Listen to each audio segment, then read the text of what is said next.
আসসালামু আলাইকুম। আমরা এখন হাউ টু চেক দেখাবো G3 বায়ারের স্টাইল নাম্বার হচ্ছে M5MTK46 অন এই স্টাইলটি। তো প্রথমে যখন কোয়ালিটি টেবিলে বডিটি ইনসাইড হয়ে আসবে, প্রথমে আমরা ইনসিওর করে নিব মেইন লেভেলটি। এখানে মেইন লেভেলের সাইজ এবং কেয়ার লেভেলের যে সাইজ, যে কম্পোজিশন, এটা আমরা চেক করে নেব।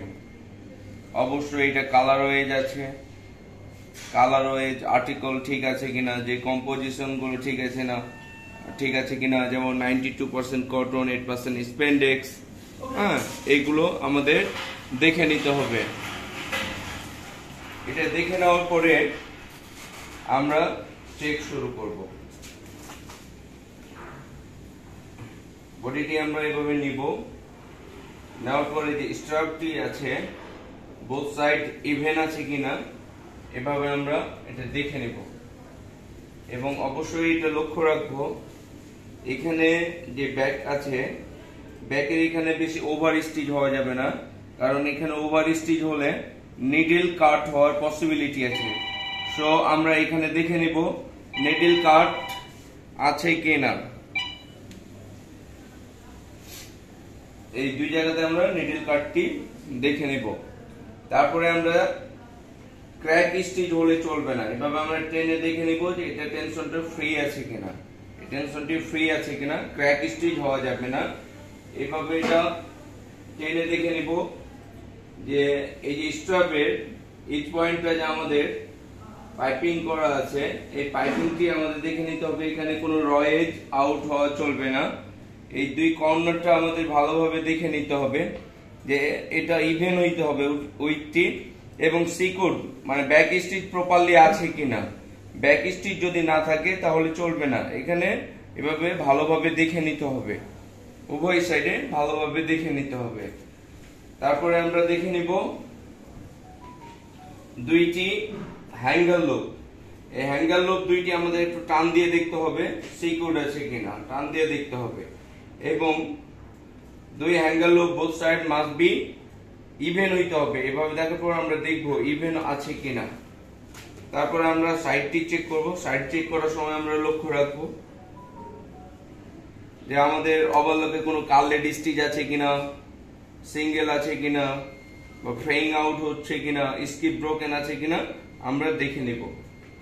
উভয় সাইড দেখে নিব। তারপর আমরা দেখে নিব বটম হেমটি। বটম হেমে এই যে পয়েন্টটি দেখা যাচ্ছে, এই পয়েন্টটি অবশ্যই ম্যাচ হতে হবে। এই দুই পয়েন্টটি অবশ্যই ম্যাচ হতে হবে। এই যে এখানে আপ ডাউন আছে, এই আপ ডাউন চলবে না। এবং যে জয়েন্টের সাইডটি আমরা অবশ্যই এভাবে দুইবার পাঞ্চ করব। পাঞ্চ করে এখানে দেখব যে কোনো ব্রোকেন স্কিপ আছে কিনা। তারপরে বডিটি আমরা উল্টে নিব। উল্টে নেওয়ার পর এই অংশটি দেখব, কারণ এটি অনেক রিস্কি। তারপরে এখানে নিডল কাট হওয়ার অনেক পসিবিলিটি আছে। এখানেও আমরা কি করব, এটা টেনে চেক করব যে এখানে কোনো প্রকার ক্র্যাক স্টিচ চলবে না। এই যে মাথায় নিডল কাট হওয়ার পসিবিলিটি বেশি, মাথায় নিডল কাট হওয়ার পসিবিলিটি বেশি।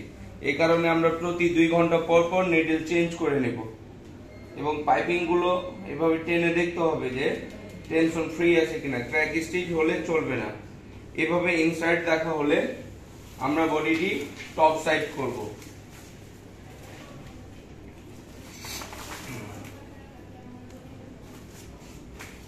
বডিটি টপ সাইড করার পর আমরা সুন্দর করে দেখে নিব এই যে ফ্রন্ট নেক। এই ফ্রন্ট নেকে দেখতে হবে যে এখানে কোনো শেয়ারিং পাকারিং যেন না থাকে। এই টপ স্টিচটি অবশ্যই ইভেন থাকতে হবে। সেম এই সাইডে যে গ্রেন লাইনটা আছে, গ্রেন লাইনটা অবশ্যই স্ট্রেট থাকবে। এই গ্রেন লাইনটি সম্পূর্ণ স্ট্রেট থাকবে। এটা দেখার পর আমরা দেখে নিব আবার যে দুইটি স্ট্রাপ এখান থেকে বোথ সাইড ইভেন আছে কিনা, এবং এই বটম হেম থেকে দুই সাইডের গ্যাপ ঠিক আছে কিনা। অবশ্যই বোথ সাইড গ্যাপ ঠিক থাকতে হবে। এবং বডিটি আমরা এভাবে বিছিয়ে নিয়ে, সুন্দর করে বিছিয়ে নিয়ে আমরা দেখবো স্টার্টটি স্ট্রেট আছে কিনা। যদি এটা আঁকা বাঁকা থাকে চলবে না, এভাবে আমাদের টেনে দেখতে হবে যে এটা স্ট্রেট আছে কিনা, এটা স্ট্রেট আছে কিনা। এবং বটম হেমটি দেখতে হবে এখানে যেন স্ট্রেস আউট না হয়ে যায়, যে গ্রেন লাইনটি আছে গ্রেন লাইনটি ঠিক থাকবে। এবং এই টপ স্টিচ গুলো টেনশন খারাপ চলবে না, ব্যাড টেনশন চলবে না, আবার টেনশন টাইট হয়ে গেলে চলবে না, ক্র্যাক স্টিচ চলবে না। আমাদের প্রত্যেকটা বডি টেনে দেখতে হবে আমার টেনশন ফ্রি আছে কিনা। তো ফ্রন্ট চেক হয়ে গেলে আবার আমরা ব্যাকে যাব। ব্যাকে যাওয়ার পর সেম এই নেক আমরা দেখে নিব যেখানে টেনশন ফ্রি আছে কিনা, মানে ক্র্যাক স্টিচ হয়ে গেলে চলবে না, এবং কোন ধরনের শেয়ারিং পাকারিং থাকা যাবে না। এগুলো আমরা এনসিওর করব। তারপরে সাইডটি আমরা এনসিওর করব এইভাবে, এখানে কোনো প্রকার লুজ টাইট চলবে না, পাকারিং চলবে না, এখানে পয়েন্টি বা মাউন্টেন হয়ে গেলে চলবে না। আরেকটা ইম্পর্টেন্ট পার্ট হচ্ছে যেখানে চাপটাক, এই চাপটাকটি অবশ্যই ব্যাকে হবে এবং এখানে 6 mm হবে। একটা ছোট আরেকটা বড় হওয়া চলবে না, উভয় সাইডে সেম পজিশনে হতে হবে, দুদিকে 6 mm হবে। এখানে খেয়াল করতে হবে এখানে হাইকিং হয়ে গেলে চলবে না, বা এখানে রয়েজ আউট যেটা প্রজেকশন বলে এটা হলে চলবে না। অবশ্যই এইভাবে বডি ধরার সময় পয়েন্টটি সুন্দরভাবে মিলতে হবে, বা এই যে ভিতরে যে রয়েজ আছে এটা ভিজিবল হলে চলবে না। তারপরে এখানে আরেকটা প্রবলেম হবে, এখানে লুজ হয়ে যাবে টাক দেওয়ার সময় লুজ, এই লুজ গুলো যেন না থাকে। আর সাইড সিএম অবশ্যই টেনশন ফ্রি থাকতে হবে, লুজ টাইট চলবে না। এগুলো খেয়াল রেখে আমরা মাল পাস করব। Thank you.